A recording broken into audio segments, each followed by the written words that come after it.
Good evening, Commissioners. I'd like to call the March Steering Legislative and Governmental Committee meeting to order.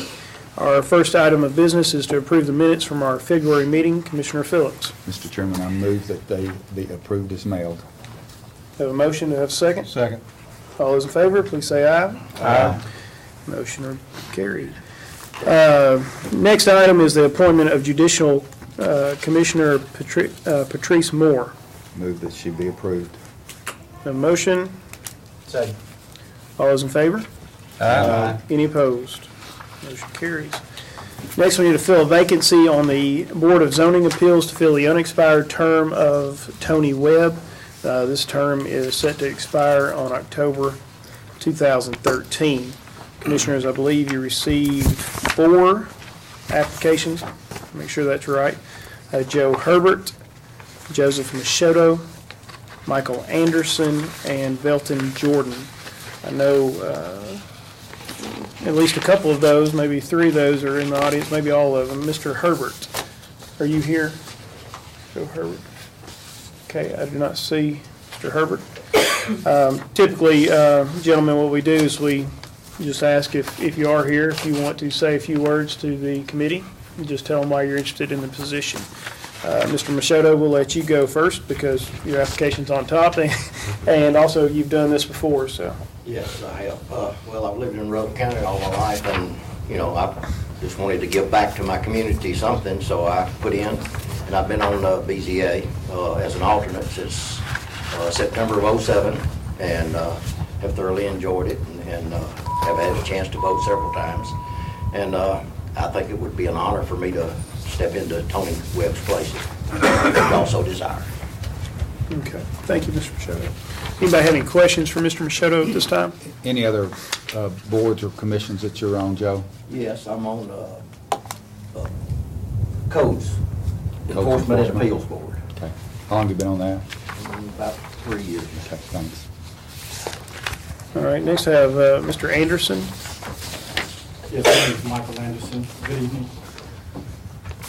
I would appreciate the opportunity to serve on the Board of Zoning, excuse me.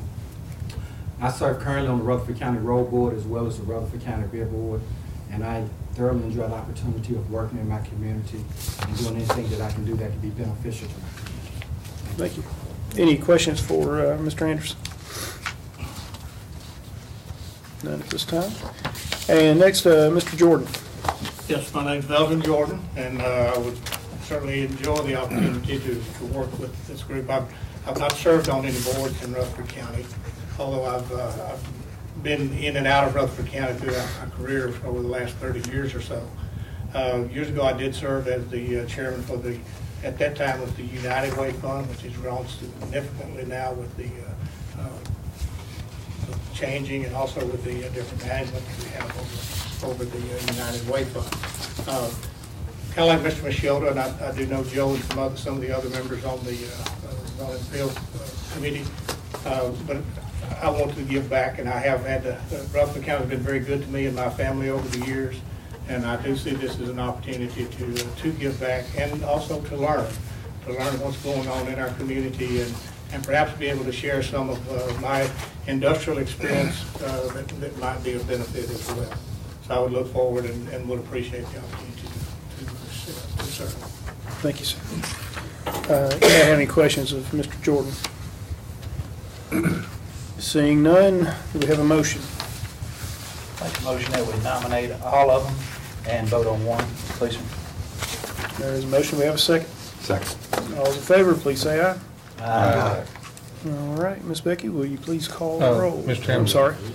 But before you call the roll, I want to make a statement. I'm going to abstain from the vote on this, and I'll tell you why. Mr. Herbert and Mr. Machado live in my district. They both are fine gentlemen. Mr. Anderson works with me at the fire department and is a fine gentleman. So I'm going to abstain because I got a lot of respect for all 3 of them.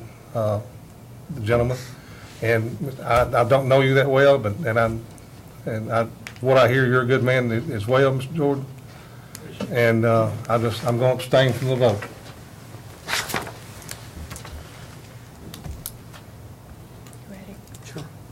Commissioner Black, Anderson. Commissioner Gooch, Mr. Machoto. Commissioner Phillips, Machoto. Commissioner Sandlin, Mr. Machoto. Commissioner Coggin. Machoto. 4 for Machoto. All right, Mr. Machoto, if you could come to the commission meeting on, I believe, the 17th, is that correct, Dave? On the 17th, the full commission will approve you that date. Also, just to let you know, I believe I'm right with you rolling into that position. The alternate position will be available. I guess we'll announce that next month at this meeting. And then just to let the three of you all know, since you applied for this position, that alternate position will be available at that point in time. I believe that's right, but we'll announce that next month if that's correct. All right. Next, Ms. Stevenson, if you'd like to come on up for the human resources update. Mr. Chairman, just ask you a question on that. Yes. Before we jump into that. Have we not done it before where we fulfill the spot and then fill the vacancy then in the other one the same night? Or does it have to be a whole nother application for Well, there won't be a alternate position? vacancy until it's filled on the commission night. And then Okay. we'll announce the vacancy on the BZA, for the BZA alternate Okay. at our next steering meeting. Okay.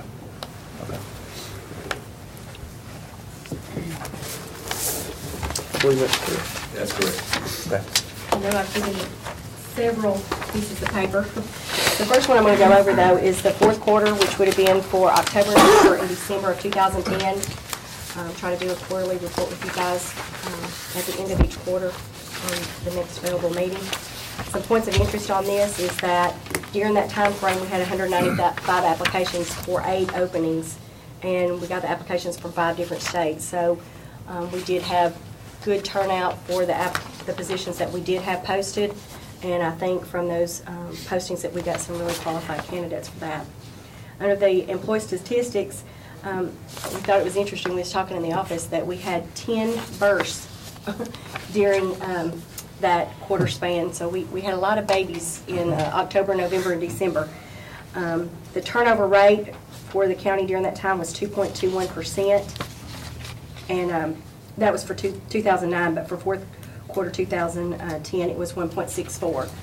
So our turnover rate reduced greatly during that time. Under the compensation plan and job descriptions, the unemployment unfortunately went up during that time frame. We had 36 claims that totaled $37,000 and some change versus 22 claims in 2009 for $14,000. What we've started doing is we were already appealing each of the claims as they came in, unless it was somebody that was, a job was eliminated or something of that nature. But now each of the departments, unless they request, a lot of the departments have wanted to start handling their own unemployment claims. So I don't know if that's a reason for the upturn or just because it's getting harder and harder through the State Department to win these type of appeals. Also, I will note during that time, the President extended it from a 26-week long to 52 weeks last year. So that's another reason why it could have gone up that significantly. So, it's a number of things that cause that. Under the other points of interest, one of the things that was added during this time is a vacation benefit package for our employees, and it's through Rovia. They can choose to participate or not participate, but it's package deals, so if they want to pre-plan for vacation at a discounted rate, they can do so through that. Under the training, we had 12 leadership modules completed, and they're online, so our employees, it's really hard in some of the departments for them to let somebody get away to come to a training class, but their employees need the training. So we have started developing online training modules for our employees, and these are the first 12 that we've got completed, and we have a list of others that hopefully we'll try to get, between 6 and 12 completed each quarter so that they'll have more tools to use online.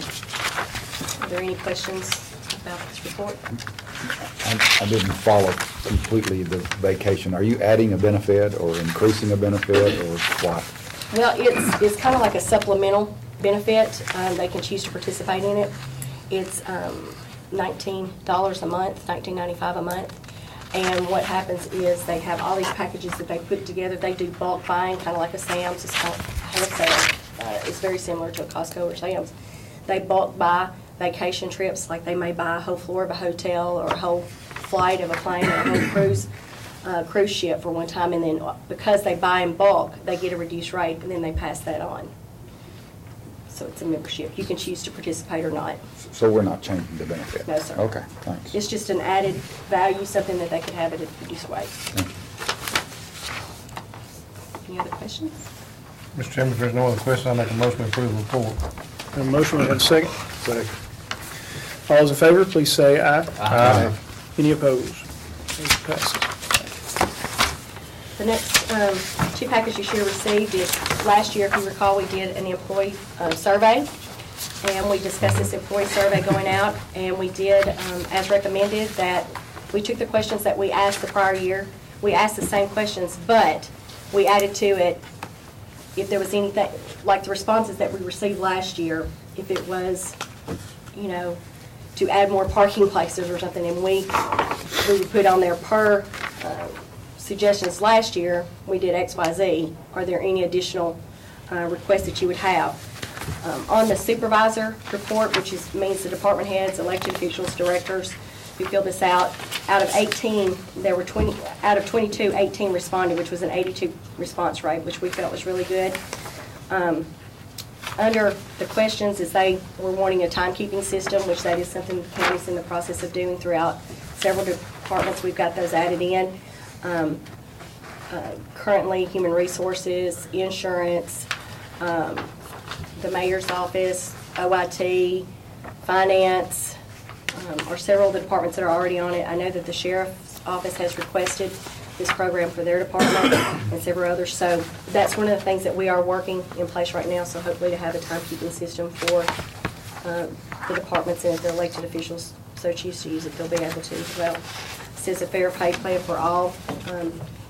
We did a survey throughout other counties just to see where we compared, but because we were rolling the salaries based on the past 2 years with the economy, we didn't want to present a new pay table or a new pay plan, because right now we're just doing the catch-up from the year prior.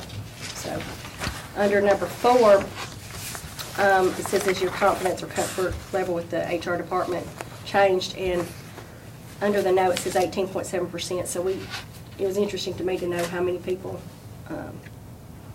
it says improved over the last year. Only 2 said it had improved. I don't know which departments it was, but we will continue to work on that with each and every one of the departments. And then there's just several other things. Most of the things were very positive. A lot of things that we still were already doing, which they had requested, so we're trying to make sure that we get information out for the departments to know as well.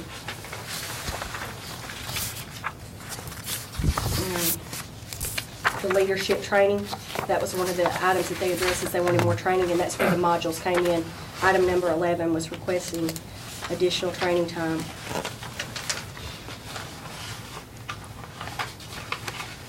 And the last item, well, next to last item, one of the last items, what other materials on that, item number 13 is our website. And I'm currently working with Barbara and OIT to make it a little bit more user-friendly. They said it wasn't as user-friendly.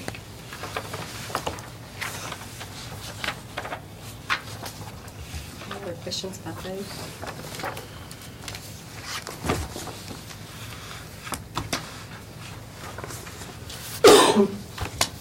Who does this survey? You mean who puts it together? Yeah.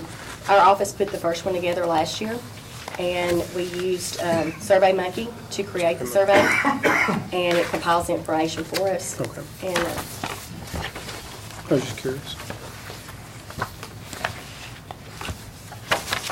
Any other questions? You can accept it if you like, but it's really just information.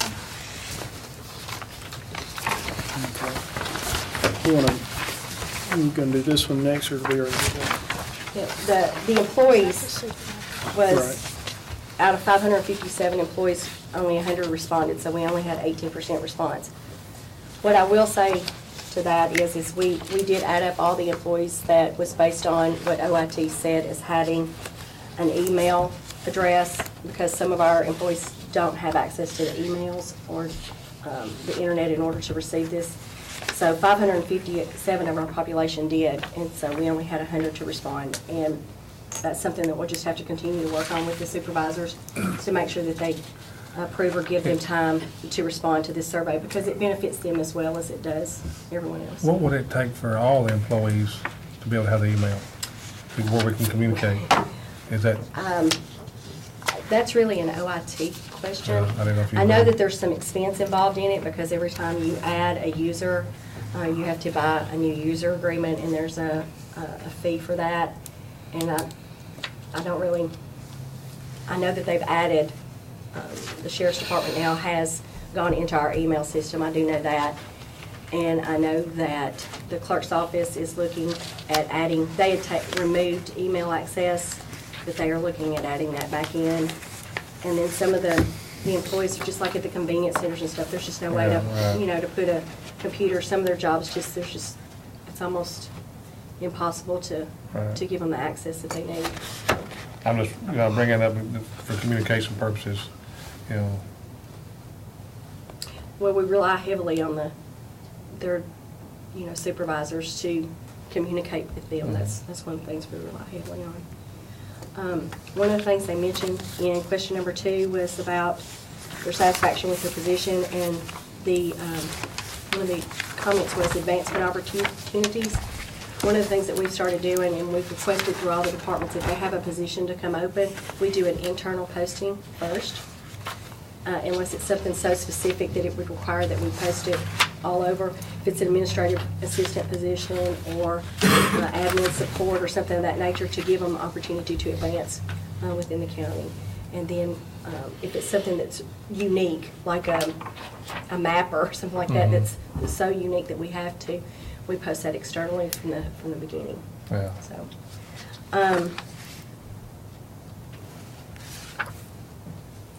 one of the concerns that they had was that us being available in the office, and it was really hard when it was just Elena and I. We were both out at different directions, or one of us was on vacation. But now, thankfully, that the sheriff's office transferred one of their positions to us, we don't foresee that should be an issue anymore, that somebody would not always be in there. So that, I leave one of the concerns to question number 3.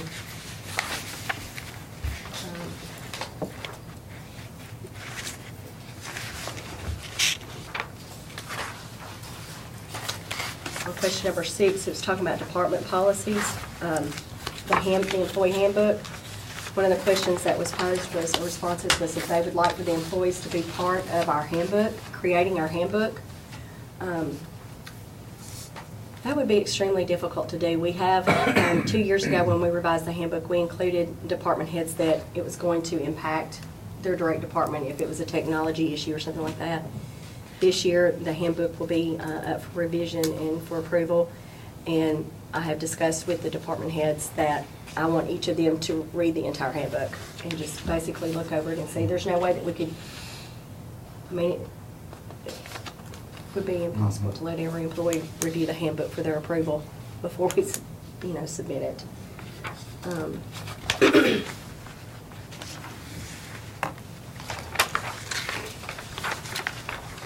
And those are, the other items they requested was employee bulletin board and some of those things. We've done those online as well, so that they can post things to sell or to trade or to give away. And the trainings, item number 13, some of the things that they wanted was college assistance planning for retirement, and we're doing financial planning right now. We do those once a quarter, and then we do retirement planning once a quarter. So we do a different subject each time to accommodate to that.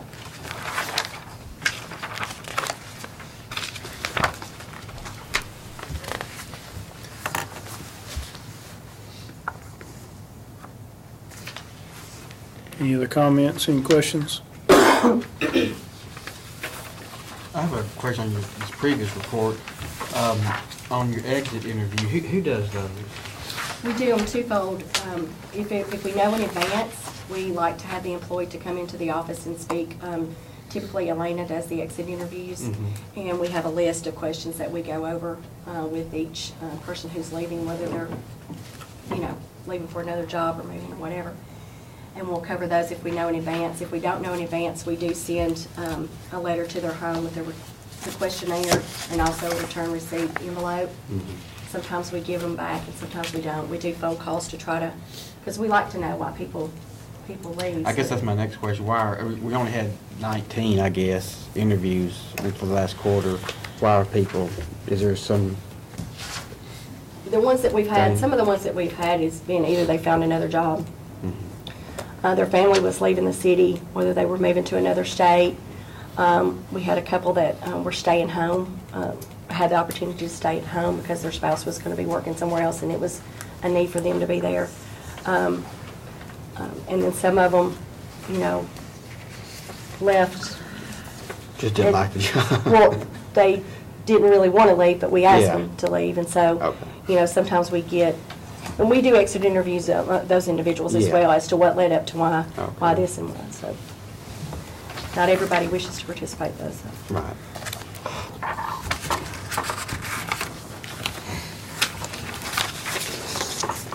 Any questions about these other two survey reports?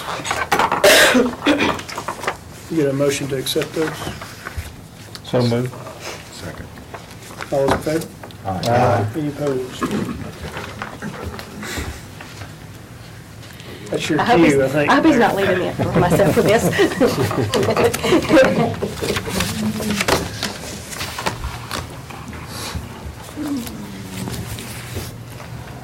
The next item is the personnel budget, Human Resources Office budget. Lead on, but Lead on, okay. Lead on. Okay, I will lead on. most of this is routine, but until you get to 189, that's, 189 is the position that it is a new position to my department, but not to the county. This was the item that the sheriff's office transferred from the sheriff's office to the human resources once they turn over all their personnel files and a majority of their human resource functions. They still do human resources out there and correspond with us routinely on a lot of different things, but they added some responsibilities, so in order to assist with that, they did transfer a position to us. They eliminated a position out there to specifically transfer that position to you. Yes. To hire someone. That's the big difference in that 189. The rest of the increases in the budget, is that also a reflection of that position as it relates to the reason it's so much higher? Well, you're going you're going to get down to some other things, but up in the top there will be some, related expenses on benefits, et cetera, like insurance. Right. Because of this one employee, that Right.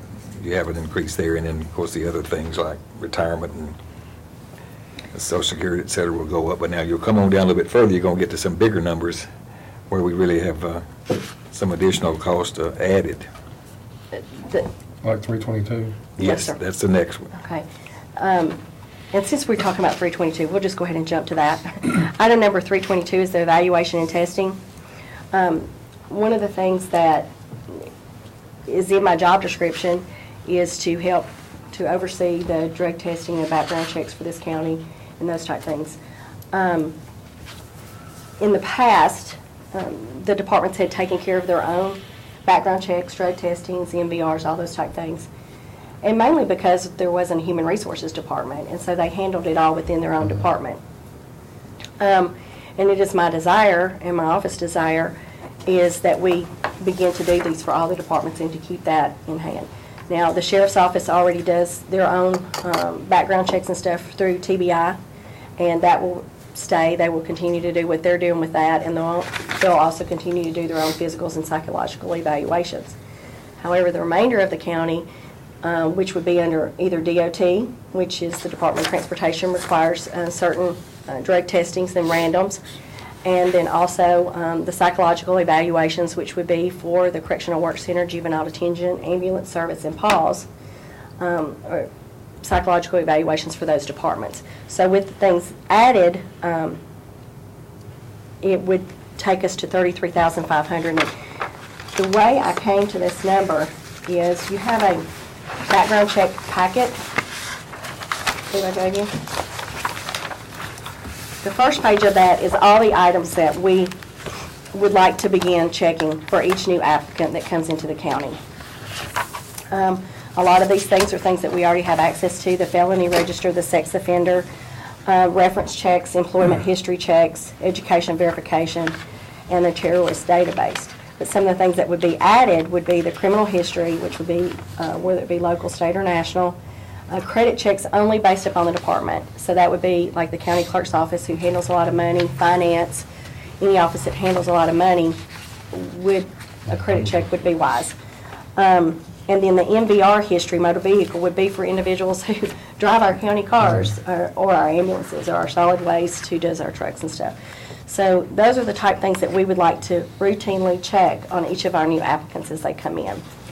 The next page is the background drug. I'm sorry. Is the highway department that they opt into this also, or are they doing their own? They do their own thing. Mary Hickerson is their HR, and she handles, as far as it's my understanding, that she handles all of their drug testing and their randoms and their background checks. So the two departments that I'm aware of that does their own thing that will continue would be Mike Williams at the highway and Sheriff Arnold's department.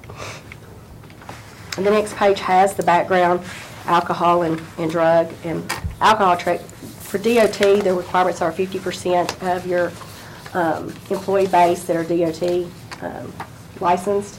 50% of that population has to be random tested for drugs, and 10% has to be random tested for alcohol. So I've included that. And then I've created a county safety sensitive, which is a little above and beyond what we have to do, but I look at the departments who are in our county cars on a routine basis. And when I say that, I'm talking about the property assessor's office. They're always out in the county cars, building codes. So to me, a county safety sensitive is one who would either be in a vehicle or would be the health department, those type individuals. Let me ask a question. Since we have our own Rutherford County Fire Rescue now a lot of those people in that county department are volunteer, and they drive our county fire engines. That would be under this. That falls under that too. Okay. In fact, the ones, and I would have to check, so please don't quote me on this, the ones that drive the fire trucks, anybody who would be a driver of your trucks, I think would be held to DOT testing, because based on the weight of the vehicle. Well, they don't have to have a DOT driver's license. They don't, to drive those trucks? To drive one. Then it wouldn't be under the requirements for it. But, so they wouldn't be required to have a... DOT wouldn't require it. The I'm not saying the county would. Okay. All right. I mean, the reason I asked that question, I think they should. You know, they may not like it, but I think they should. Well, it's one of the departments that has individuals who are out in the community, you know. Representing the county. Representing, and it's for safety for the employee just as well as the public, right? And so I put them in the same categories of those individuals that were classified as a safety, and I have a grid, and I'd be happy to email it to any of you how I classified the county safety sensitive positions, and really it's based on their job description and what they do each and every day. That's how they were designed, right, if they weren't already DOT. The psychological exams are something that it is required of a police officer. They're post-certified, that's required. And anybody who's regulated by TCI, which is Tennessee Correctional Institute, a psychological evaluation is required for that as well. Currently, I know that the Correctional Work Center is required, and I don't think at this point in time that the juvenile detention reports, I'm not saying they don't do these tests, right, I'm just saying they're not under the TCI. And then the ambulance service and the PAWS, based on the nature of their jobs and what they go through, they currently are doing the psychological exams as well, which I think is important based on the nature of their jobs. The DOT and pre-employment physicals, currently right now we are having to pay for those. But when Melissa Stinson, our insurance director, created our bid that's out for our on-site clinics, that was one of the requirements that we had in there, is that they be able to complete pre-employment on-site physical examinations. So It is our goal that that will be included into our package deal through our insurance plan. And the Tennessee Moving Violations reports, those are $3 per individual. So that's something anybody drives a car again, that lets you know how many tickets, they're regularly speeding or, have a lot of wrecks. How often is each employee that actually drives a vehicle, their driver's license checked? Are they done annually? I know at the city, we have to turn in their driver's license every year, and they do it every year. Currently, we have it set up just to do new hires because we're going to be new in getting all this. I have requested all the information from Glenn Godwin at the city of Murfreesboro, and he's given me the layout of how you do your drug-free workplace and how you do your DOT. So I have all of his guidelines as well as Metro Nashville, but I have what the state requires. So if we did, you're going to see in the background checks, there's two different pricings on that. The first one would be state, and the second one would be if we did national. The national would be a fingerprint. We'd have a 10-key card that would come back to us. We keep on file. Under the drug testing, there's a Tennessee drug-free workplace. It's a 5-panel check, but the 7-panel DOT check is pretty extensive, and it includes 2 additional things. The state of Tennessee just approved this January 1 of 2011, and it's, a couple of, $350 more in the difference in the testing. So I guess that would just be, we could just do the drug-free for all other but DOT, because I put that in there for your information. Are all new hires subject to the drug screen? County? That is our goal. Mm-hmm. Is that in place? Not in all departments, no, sir. But the goal is to apply that. Mm-hmm. And it's in there, sorry, excuse me. No, I'm sorry. Go ahead. No. It's on the application. We revised the application last year, and that is one of the last statement on the application says that this, you may be subject to drug screens, background checks, credit checks, and those type things. So we were, trying to lay the foundation to make sure that when we decided that this was the route we wanted to go. If we do go to the Tennessee drug-free workplace, that is a requirement as well for that to happen, correct? And also, it's a requirement that on the job injuries that there be drug and alcohol testing. Well, we already comply with the Tennessee drug-free workplace as far as what we have to be tested in order for those DOTs and those type things. So we're already part of that program. Right. It's just that this would be a little more extensive. A little more intense. Mm-hmm. On the background checks, is there any department over the other that should be national compared to the state only, or should we all, you don't really think about it until something's happened, and you say, boy, we should have caught that, but, state only, I think we're doing our job. Nationally, for the extra, money here, which is quite extensive compared to the state-only background checks. But, from one department over the other, does that matter anything? We're treating them all as 135 employees there in this general thing to do that. As long as we treat them equally. One of the things that the Tennessee Moving Violation Report will tell us, we could do it a couple of different ways. We could do that, and it would tell us, one, it would give their addresses and stuff within the state of Tennessee, and their terms of residency. We can get that put on that DVR if we wanted to, and then it would let us know if they've had out of state, or we could just, I'm giving this information because, I want you to have all the information, but the next page, if you look at the next page, I broke this up. These are the departments that are currently have the budgetary items and who they're currently using to do drug testing, psychological exams, physicals, and all that. And the amount that they budgeted for last year and the amount that they budgeted for this year. And based on us getting them all under one umbrella, the pricing structure is different. So based on the numbers that I've been given, we can complete the entire county for what we're budgeted.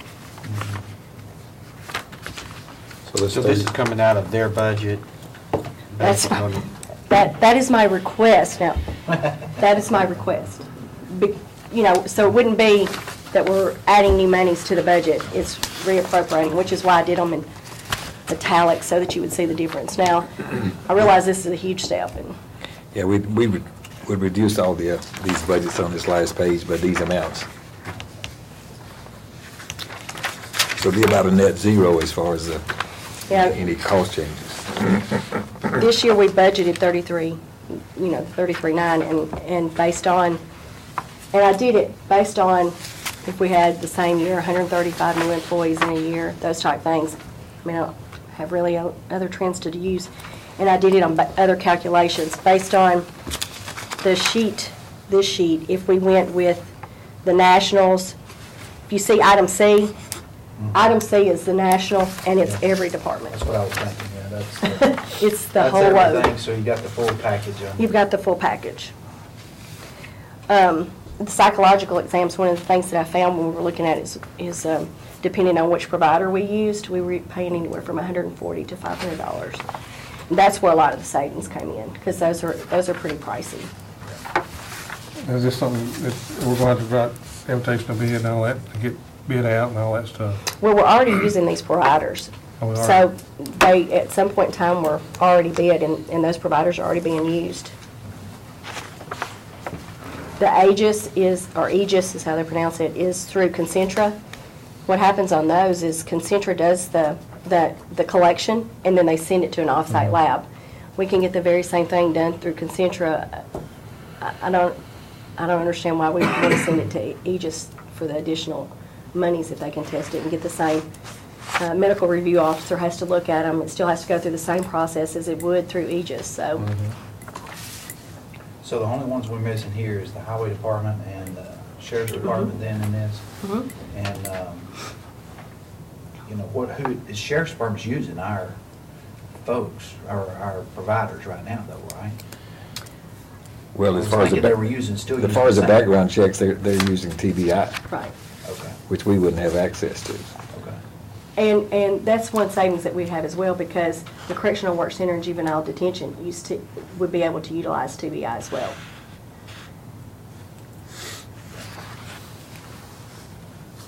In the highway department, do they got any, They're not law enforcement, so they're are not. we still responsible for if something happened out there as far as, cover, I mean, Well- lawsuits? Well, I know that they do their, Mary has who they do theirs through. I know they do their drug screenings through Aegis as well.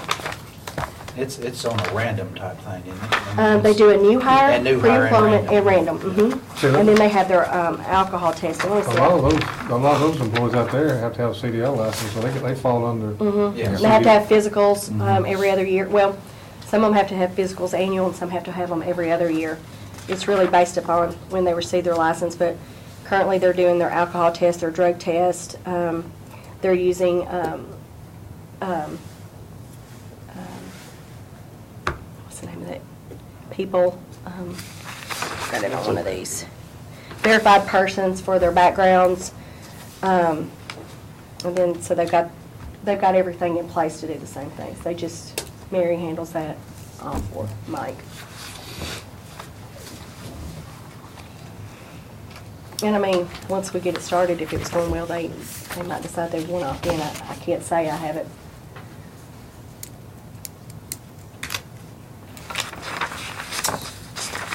Well, if you recommend this budget approval, we'll still have to iterate a little bit with the other Departments, right. departments that are involved to be sure we're going to get them to come along with us doing this consistently and uniformly, through one entity. When did you say the new position starts? It did. It's already been filled? Yes, sir. Okay. So basically, there's no new employees, this other one's coming from the sheriff's Yes, sir. office. The main, and those two items are the main difference in the budget. 189 in that well, I'm sorry, not 189, I don't think. The other thing that you moved down was in travel. They combined those two lines. Yes, sir. I think, and that was really about it from the differences. The in-service training and the travel was added together, so it's for a net reduction of $800. One of the things that we did add in there was a consultant fee. You'll see that. I'm having the Human Resources Department audited in there. We've set up, but this individual's going to come in. He is retired from the state of Tennessee Department of Labor. He does consulting on the side, and he is going to come audit our exempt, non-exempt status. He's going to audit our handbook and all of our employee files, medical files, and terminated employee files to make sure that if anything happened that we would be, and I want that to happen because if I miss something, I want to make sure that the county's the way it's supposed to be. There's an additional item on 334 is maintenance agreements, and that's $120 extra. One of the things that we found, I don't foresee that happening again this year because we now have all the other departments. The 120 extra is for overages on scanning and copies. What happened is when the sheriff's office came in, we took cases and cases of files. And we've got everything set up electronic and hard copy, so if the building caught on fire, we still have the files. And that's where we went over in our overages. I don't foresee that happening, but, you know, that's what the extra 120 is. So that is 120 that we could cut out, but that's just a cushion in the event of. On 334, you've actually reduced that. Did I? To 600, yeah. It's just $600 this time. Versus 480 proposed last year. On that maintenance agreement, we had 900 last year, so I'm not sure which, Did I put the wrong number in what there? happened there. Wait a Anyway, minute. I may have pulled from the wrong number.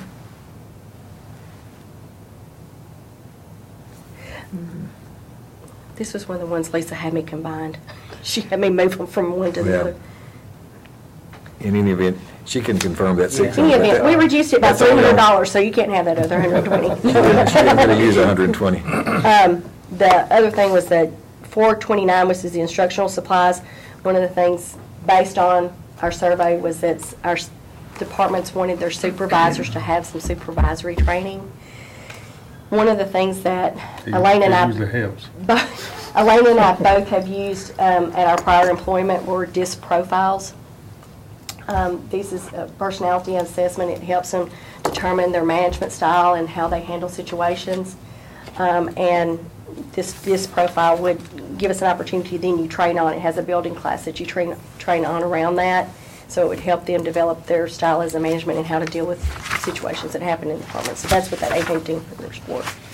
Is that something that they can get on a computer or? No, we have to do this in person. Is that right? This is, you know, a 2-day session that we have to do in person to do the DISC profiles. Who actually is the instructor? Elaine and I both are certified to teach those classes. So, I know this is really minor, but 425 gasoline, how do you get from these individual departments and stuff? I mean, I didn't think you my had. own car. Well, it's a county Well, car. we have a county car. We do have a county car. too. Okay. That she and insurance share. We share that, but Okay. we typically only use If that. I'm thinking of the car you got, it's not much. It's a low mileage vehicle with much It is low age on mileage. it. Okay. Yeah, it's only got like 60,000 miles, but Okay, that's not the pretty car I was scary. thinking about you had. That's the only one she, it's pretty scary. It's the only one I've ever had. maybe a 1990 model, but. Yeah. Let's just say I don't want to drive to Nashville by myself in it. Okay. Well, I noticed you didn't use any last year, and so you do take your vehicle then to certain things that you need to, and It's my you gift to you the can county. put, you can put it on there if you need to. All right. Well, that's This year, very, the very only, minor, so- of course, it doesn't reflect on you yet. Ms. Stinson and I did take it to Chattanooga for a healthcare reform and employment law session, but there were 2 of us, so I did have to refuel. But that's the only time I've had to buy gas. Were you embarrassed? No, it doesn't bother me. That doesn't bother me. It's just I don't want to walk back from Chattanooga. Mr. Chairman, I make a motion to approve the budget as we have looked Second. over. Motion is second. All those in favor, please say aye. Aye. Any opposed? Motion passes. I think that drug thing, testing and background testing is very beneficial. Yeah. Thank you very much, students. Next, we need, was that all you had? Yes, sir, I'm done, yes.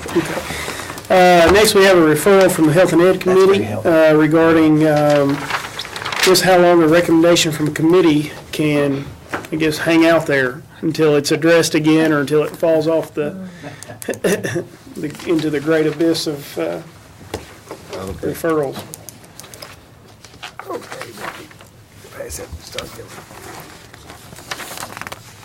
And I will tell you that my assistant had a doctor's appointment, and I didn't write this stuff out until later this afternoon, but maybe you can read this.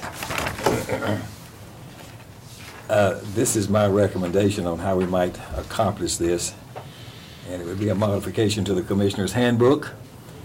Rule number 7, Committees General, and we would add one paragraph to D under Rule 7 that basically would say this. It's one long sentence.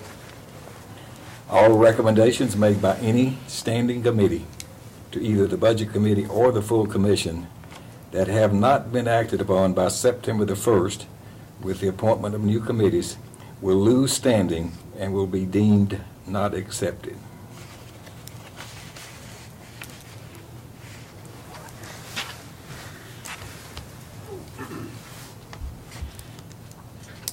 Isn't this similar to state, as far as some of the bills that they present up there? If it's tabled maybe within 1 year? They are 2 years. 2 years. They can, every 2 years, those bills all go Right. away. Right. I guess that's concurrent again with their appointment to their positions.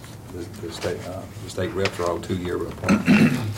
Was there a problem, or was there something that happened? or- Yes, there was. There was a recommendation from Health and Ed back in April of February, excuse me, February of was that 10? Or 10. That the Eagleville High School be discussed at the budget meeting at such time as we funded the construction of the new high school. And that was still hanging out there and had not been addressed because we had not addressed the funding. So this would just clean it up.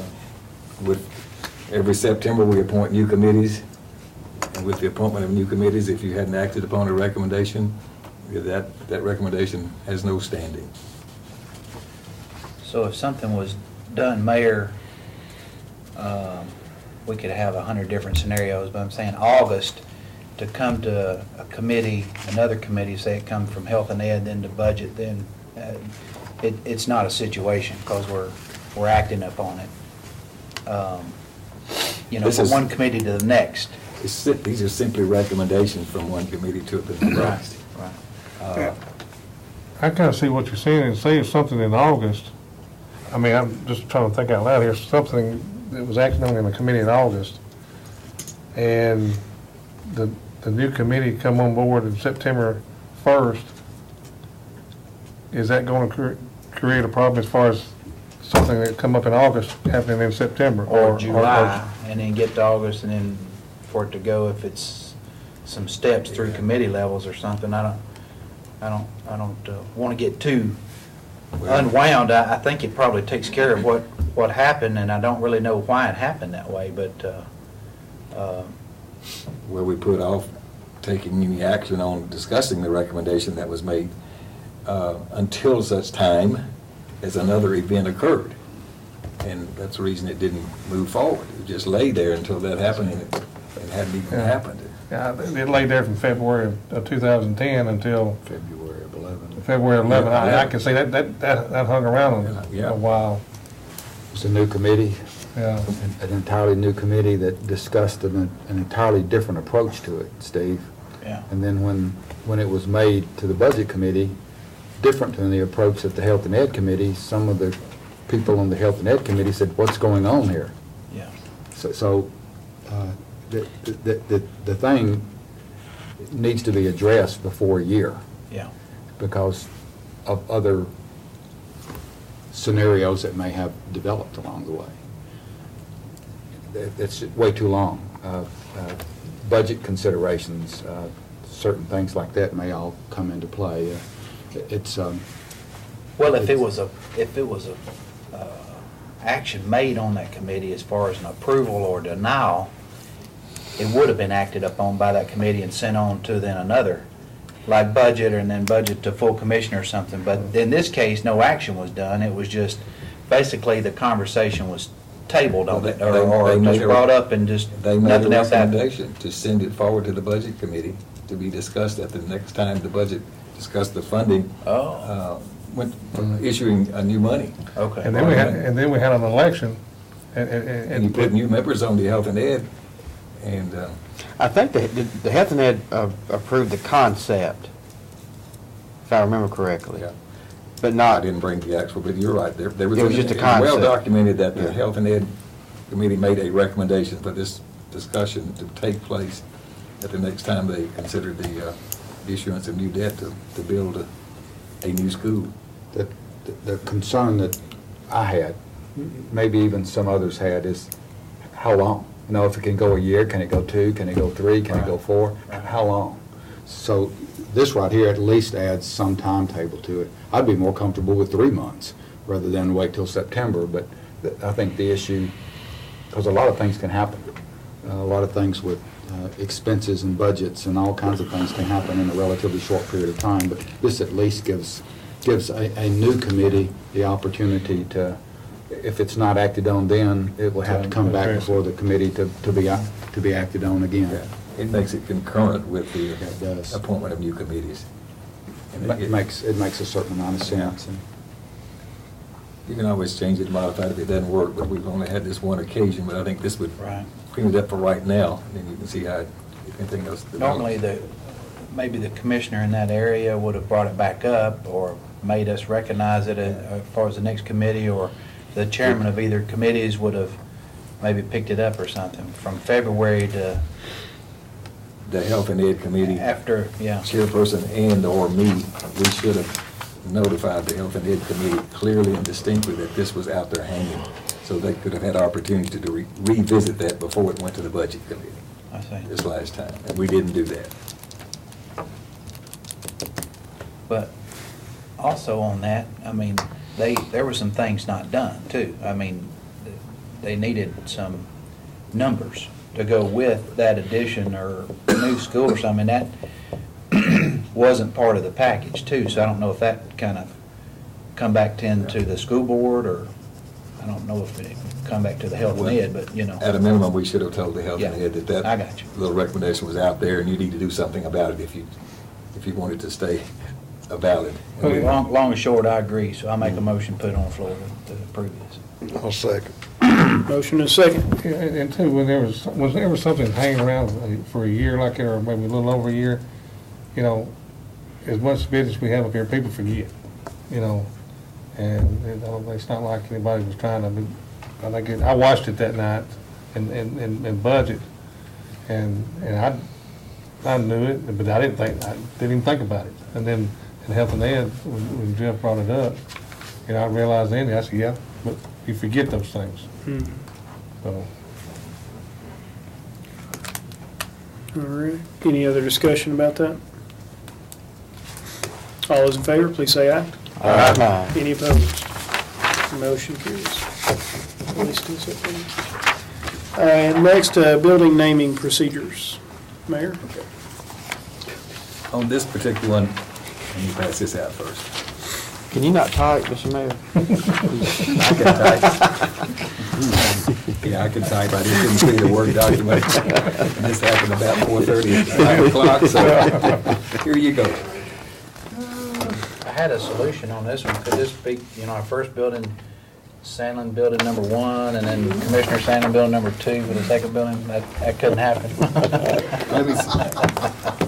I'm not quite as clear on this, and maybe you just take this under advisement tonight, decide how you want to go with it at some point. But here's what I've outlined. And first of all, my first sentence, this process is not applicable for those cases that involve the naming of a building as a requirement and condition placed as a result of a substantial gift of property or money to the county. So let's just leave that aside, and that may happen again. It may have happened with Lane Agri Park. So this doesn't address any of that. But here would be the suggested procedure. And first of all, I want to say this before I start. I think this should be extraordinarily unusual event for something like this to even happen. It really should reach a standard, a very, very high standard before you name any building for any person. And let me say this, I think where this come about was, we had a commissioner to bring it up, and about one of the new fire stations that we're building, and I think it's where this, in property management, so. Well, anyway, here's So we're not talking about schools then? No, sir. We're No. talking about, because County there's a Gen- procedure there I think is working fine. County General. Okay. This proposed naming request would be submitted to the chairman of property management, and the individual that's recommended should be of extremely high regard and integrity. The person should explain fully why the service of this individual is exemplary and clearly stands out as much beyond routine experience and service. A detailed resume that explains in detail the history of service referred to or rendered to or on behalf of Rutherford County must be provided. And in order to keep this a bit independent, I don't think you should just throw this on property management for public discussion until we've had some serious review of this, because if you choose not to do it for a particular individual, it may be somewhat offensive to the family members. I think you need a way to sort of vet this independent before it gets to the committee. And this is my proposal, it's just a proposal. In order to keep some independence here, and you can't do it with 2 or 3 actual commission members, you have to do it with somebody else. The proposed naming request will be thoroughly reviewed by the chairman of property management, the human resources director, and the finance director to determine if a recommendation to the full property management committee will be made. They would sort of clear out some of this before you just threw everything out there on the table and then create a public discussion and conflict that could maybe even harm or certainly make some people feel bad about what you were trying to do or didn't choose to do. You might just want to think on this. I don't have a clean solution for this or proposal. Should it be mayor in there as well? No, I just keep the political aspects out of it. Oh, in all the departments, I see. There's a couple of good I see. leaders in 2 of our strong departments. They could review this Yeah. conceptually, and the mayor wouldn't have a need to participate. And that's like, in that property management, I told the commissioner that night, I said, and that, the judicial building, for one, we've honored former judges over there. I mean, as far as a plaque on the wall, but the building wasn't named. There's other county buildings that have had people with a little plaque on it in honor of someone, but not naming a building. I think when you get into naming buildings, like Mayor Burgess has said, there may be somebody else over here that may be just as worthy as another person, and I think it gets political, and it's The best I can tell, there's only one building that's actually been named for a person. The Adult Activity Center is the John B. Mencken building. Right. It's up on the sign. There have been plaques placed on a few other buildings, like you said, that sort of honors and Right. recognizes people. And Mr. Mankin, I think, worked diligent and hard for that when he was county executive, and, I mean, that building to me was fitting at that time, but, I think you need to watch, my personal opinion, I think you need to watch in naming things like that, because, I mean, there's not just maybe one person that may be worthy, there may be multiple, and I think it's a slippery slope, in my opinion.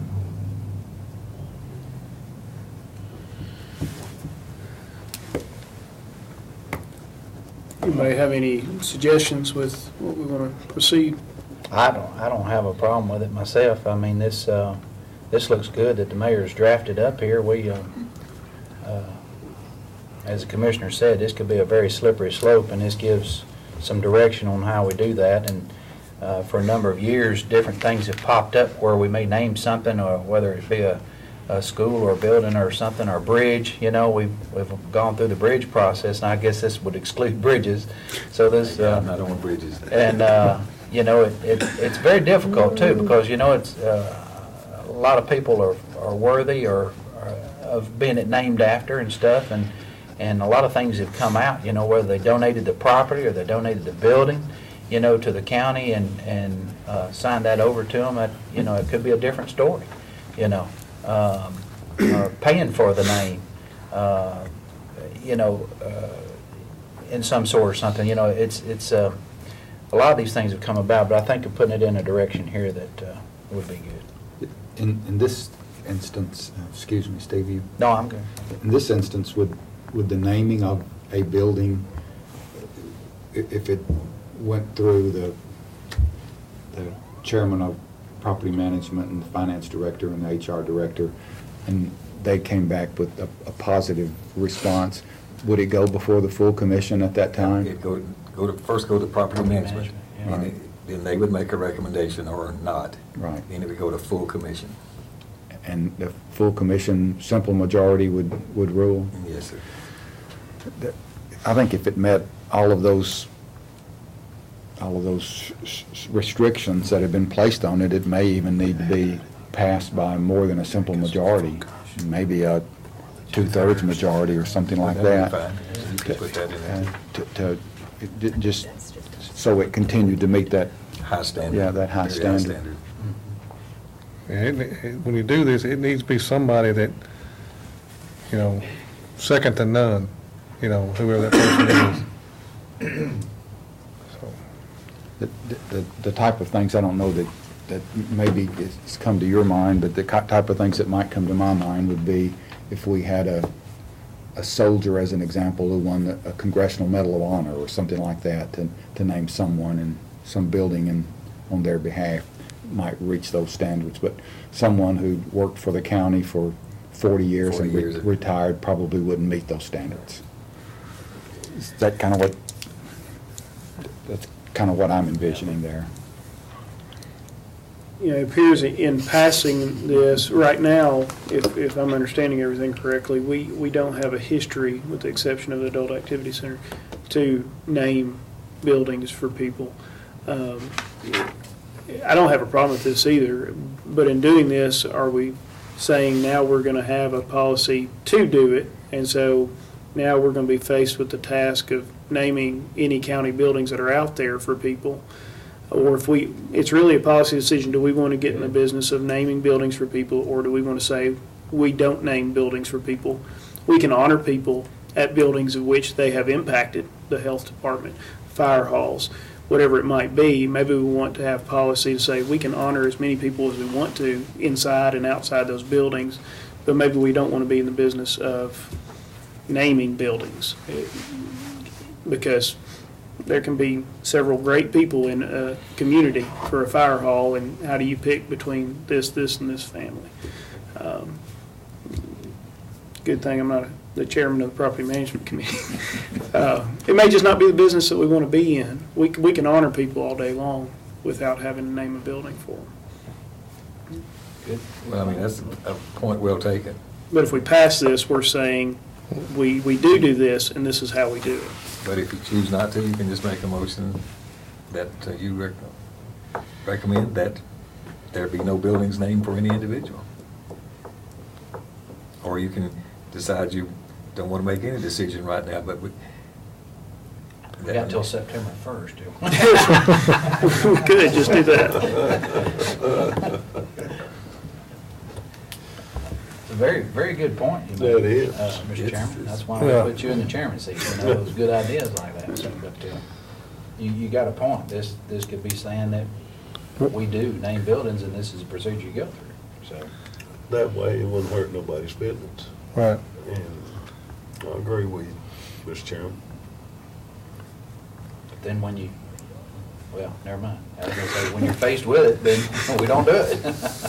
well, I mean, we could have responded that property management just said we have a policy not to name buildings. And that would have been the end of the discussion. We might want to keep the option open. It's kind of like the situation where Mr. Siegel donated a bunch of land and got some buildings named after. If someone makes a large financial Well, that's contribution what I or say, this- something else. If This exempts that kind of process. I mean, those people, if that person that made that contribution or that donation Well, I mean- contingent upon receipt of the funds, we had to agree to some of those things like that. Well, it might not even be contingent, it may be that we elect. The right thing to do? Right thing to do, Hey. but if we have a policy, no names have to be able to. You know, it's like, if we had a judge over here want to donate the money to build a new judicial building, and they want to name that, Right. hey, that'd be different. Or if You know, if the but- county mayor wants to donate the money to, yes. But, you know, but I can see honoring people like we've been doing, but I think we're heading down, like I said, a slippery slope. I move we table this, take it under advisement, and bring it back up in a couple of months. I said to, I'll second that. Put it back on the agenda maybe in some other time. September. There you go. A motion and second, any other discussion to table this for a couple of months Let us, until we get our word processor working. Hearing no other discussion, all in favor, please say aye. Aye. Any opposed? Motion passes. Any other business? I do have one other piece of business that's important that I need to talk to you about. Okay, I won't describe all the details of this situation, but the developer of Rockville Meadows has taken bankruptcy, and in the process, the letter of credit that was in place expired that would have been used to complete the road. So at this point, we're in a major difficulty on determining who's going to complete these roads. It involves Rutherford County, Pinnacle Bank, and another company that's actually bought the lots that were remaining there. In any event, this has the potential for some difficult legal action. We're trying to have a meeting, and we already have one scheduled, that would preliminarily have a discussion between all of the parties to see if we can come together with some sort of direction. Mr. Jim Cope is a board member of Pinnacle Bank, and therefore he's conflicted in being able to represent us. I need permission to use Mr. John Rucker as our attorney on this particular discussion, and So moved. second. Any discussion? We usually hear through planning of these situations getting ready to come up, and we haven't, did this one just slip through or something before it went out, or well, bankruptcy went I'd through? rather not, I'd rather not, being- one-on-one, I'll tell you all about it. Okay. But it's something that we have to be a party to. Okay. We have some accountability here. Any other discussion? All those in favor, please say aye. Aye. Any opposed? Motion passes. Does this need to go to a budget because it's hiring someone? I don't know, the first time we've done this, isn't it? I mean, I don't think, we can ask Lisa, the money per hour cost will be exactly the same as it would have been under the county attorney's firm, but we'll confirm that. Anything else? If it does have to go to budget, that's part of my motion. Okay. Well, I was just gonna give it to her if she wants, if Yeah. she makes Oh. a decision. There's one more item I'd like for this group, if they are so moved, to make a recommendation that we pass a resolution to request, due to the substantial additional cost of paper ballots, and it's estimated to be more than $275,000 for Rutherford County, that we request our legislative delegation to pass legislation that would delay the implementation again of the Voter Confidence Act. Isn't that already done? Well, they did it last go-round. It's back up again. So they gotta do it again. It's in process. There's 2 or 3 bills that are suggesting that this happen. I just like for them to let them know that we're with them in delaying that again if they... So moved, Mr. Chairman. Motion? Second. Second? Any discussion? Is that information? Yes. I'll give it back to you. Okay. What exactly are we doing again? It's asking the, Well, what it is, there is a federal law that was passed, a Voter Confidence Act of some sort that requires everybody to put in optical scanning devices. And with those, they can use paper ballots. And that would be scanned. And the cost of those paper ballots is very, very expensive. The machines themselves supposedly are going to be furnished by the federal government somehow. And we'll replace all these machines that we got that are just a few years old already. We'll replace them all again and put this in place. But it's our responsibility to pay for these ballots. And so the state legislature can delay. Yeah, they've already delayed it even last time. It's been delayed once or twice. So it's still out there, and it's millions of dollars. The cost to the Across state, the- the cost of the state is Yeah. unbelievable. All of the counties together is almost $12 million of money that, it's an unfunded mandate, if you want to call it that. All the other counties are joining in as well. aren't Well, I they, as mean, far as- yeah, that's a letter there from the County Election Administrators Association suggesting that we give our input. Any other discussion? All those in favor, please say aye. Aye. Any opposed? Motion passes. Does that go before the full commission? Yes, it would need to go to the full commission. Any other business? Hearing none, seeing none. Motion to adjourn? So moved.